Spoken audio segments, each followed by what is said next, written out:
Morning mga mag-FP. Let's go, magtatarlak ako ngayong araw. Ayan, kasama ko si Cloud, tapos sunduin ko si Esme sa may Pasay kasi go-work pa siya. So may mga kasama din ako, mga classmate ko ng elementary to high school. So yun, let's go.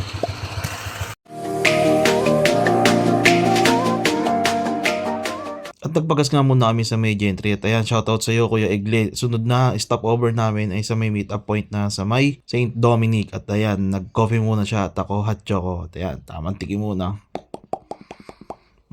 Namit, di kasi ako nagkakape at dumating na isa pa namin kasama. Shoutout sa iyo Kuya King and Wifey. At naantay na lang namin ay si Kuya Ren. Shoutout sa iyo Kuya Renz. Ayan. Sinundo na nga namin sa SP dito sa may Double Dragon. At ayan, biyahe na nga kami. Papuntang Pura, Tarlac. Kasama na namin si YP. Bali, 4 na motor kami. At syempre, stop over muna kami. At dyan sa may tapat ng Jeds, dahil may nakita kaming buko. Ayan, selfie na rin kami. After nga dyan, konting Kembot, Pampanga Arc na. At sunod na stop over namin dito ay syempre, dun sa OG ng mga sisig. Hey, Pampanga. Aling Lucin, original sisig. Let's go.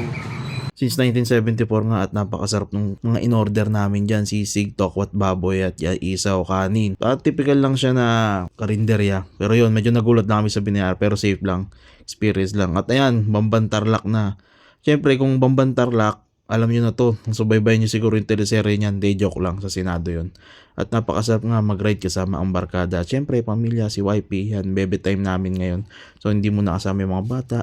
At nag-touchdown na nga kami dito sa Tarlac. So wala naman may pupuntahan dito masyadong special na lugar. Kumbaga, ano lang to, special place ng mga mahilig sa bukid. Shoutout kay Jojo, Ate Lani, Kuya Renz at Ate Ann sa pagpapatuloy at pagaya sa lugar nila sa may Tarlac. Maraming salamat. At yan, syempre, bakbakan na.